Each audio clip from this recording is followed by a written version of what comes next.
Os desafios dos últimos dias. Vamos ler, amados, em Colossenses 1,16 como base aqui da nossa temática. Porque nele foram criadas todas as coisas que há no céu e na terra, visíveis e invisíveis, sejam tronos, sejam denominações, sejam principados, sejam potestades. Tudo foi criado por ele e para ele. 2 Timóteo, capítulo 3, verso 1 ao 5, é a temática dos últimos dias, né? Os desafios. Precisamos, quais atalaias o Senhor, anunciar claramente os sinais dos tempos, assim como Jesus fez repetidas vezes.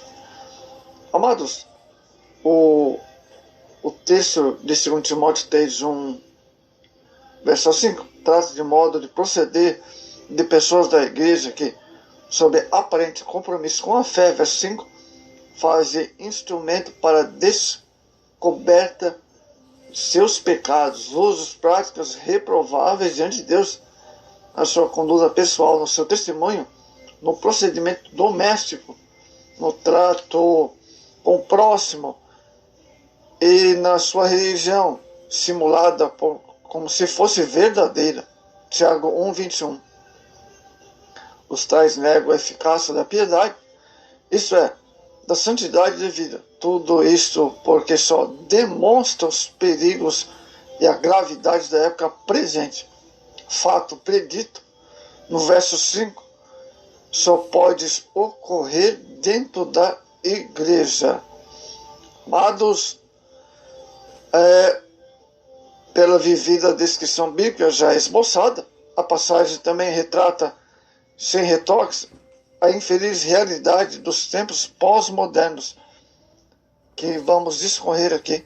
Nunca ocorreu em toda a história uma época semelhante aos dias atuais, onde a nítida e a ausência dos valores, a saber, de sentimento, decoro, vergonha, moral, caráter, respeito e temor a Deus, tais atributos constituem os verdadeiros alicerces para a vida individual em sociedade. Contudo, que se vê menosprezo a quem ainda se pega a esses princípios de vida.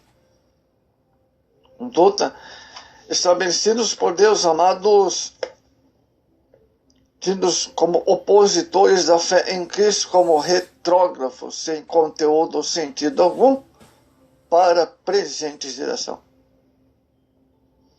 Característica dos tempos pós-modernos.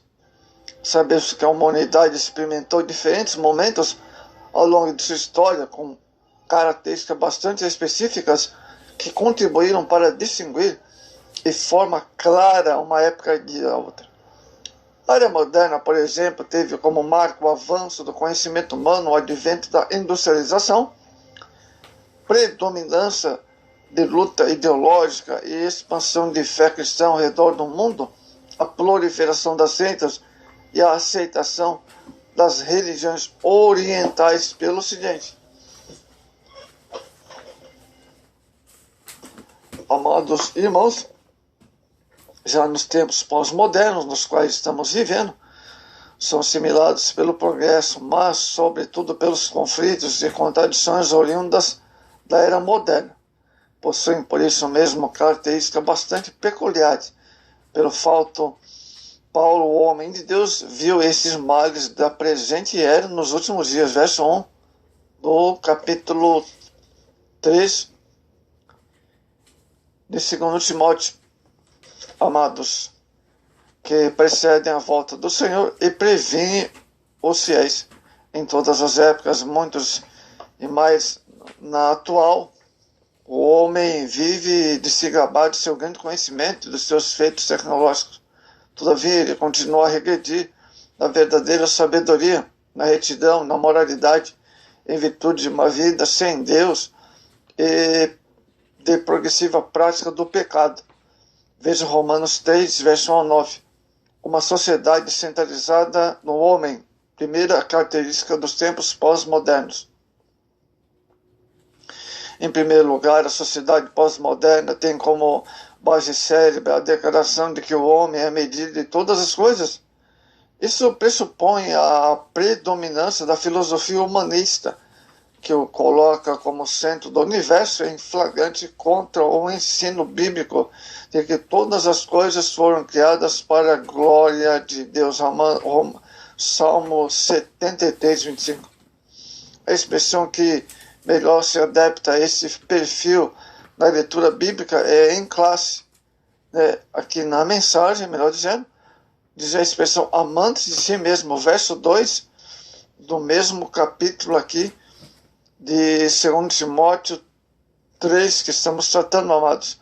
Tais homens consideram-se pequenos deuses capazes de impor sua própria vontade, como se fosse uma completa e suficiente para realizações humanas.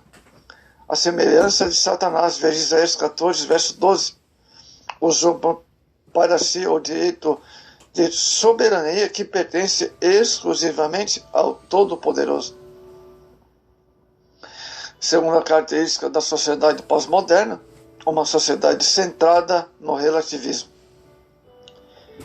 Em segundo lugar, que prevalece na sociedade pós-moderna, o relativismo. Sob esta ótica, não há lugar para valores absolutos, isto é, os princípios e ensinos imutáveis da palavra de Deus, válido para todas as pessoas em qualquer época, em todos os lugares.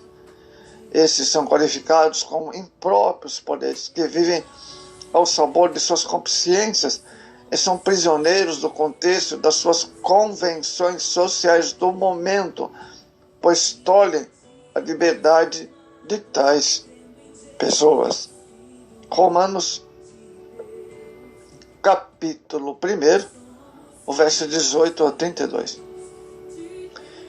Não havendo, segundo a visão humanista pós-moderna, um padrão normativo universal, abre-se um precedente para a desordem moral e social, tão em voga no mundo contemporâneo.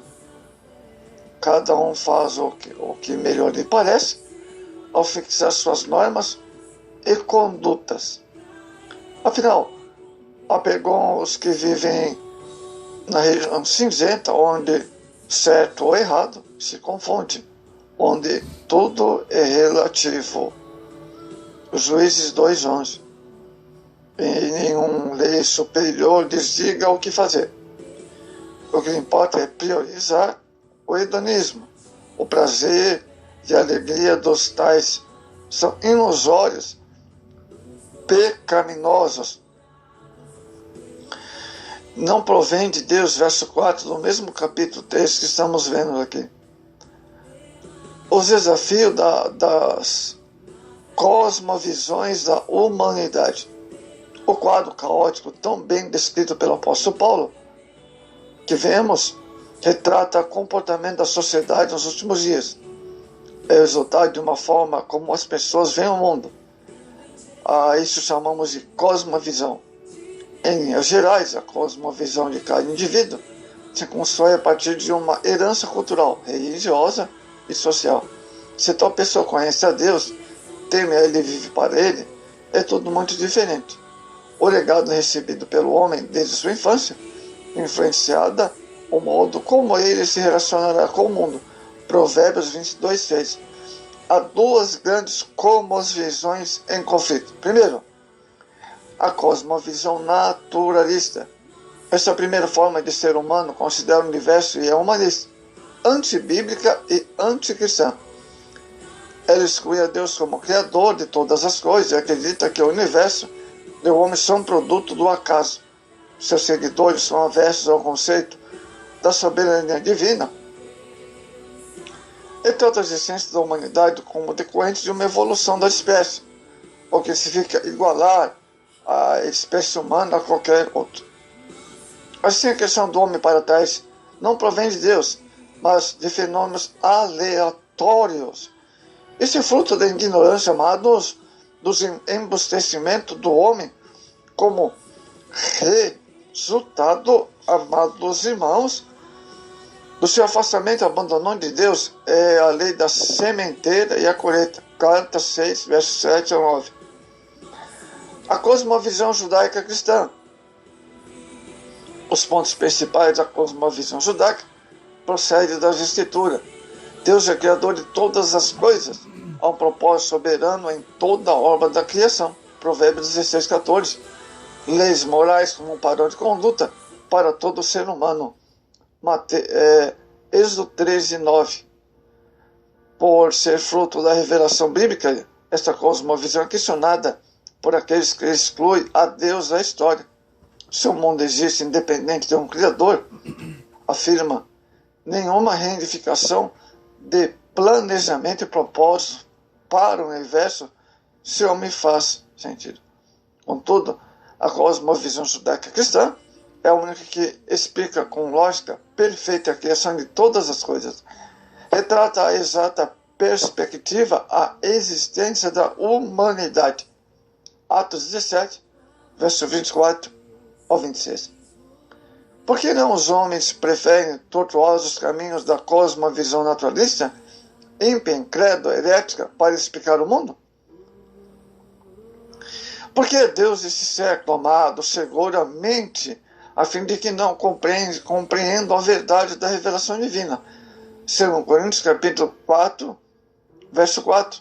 Não é de estranhar que a humanidade esteja como está, numa condição moral terrível, pois são pessoas com essa visão do mundo, a cosmovisão naturalista, que ocupa lugares estratégicos na formulação do pensamento norteador da vida e da sociedade. Veja a carta de 1 João 5,19. O desafio do multiculturalismo. Primeiro, a essência do multiculturalismo. Um outro desafio para o autêntico cristão da atualidade é o multiculturalismo, que é em essência a assimilação mútua de vários modelos culturais de diversas culturas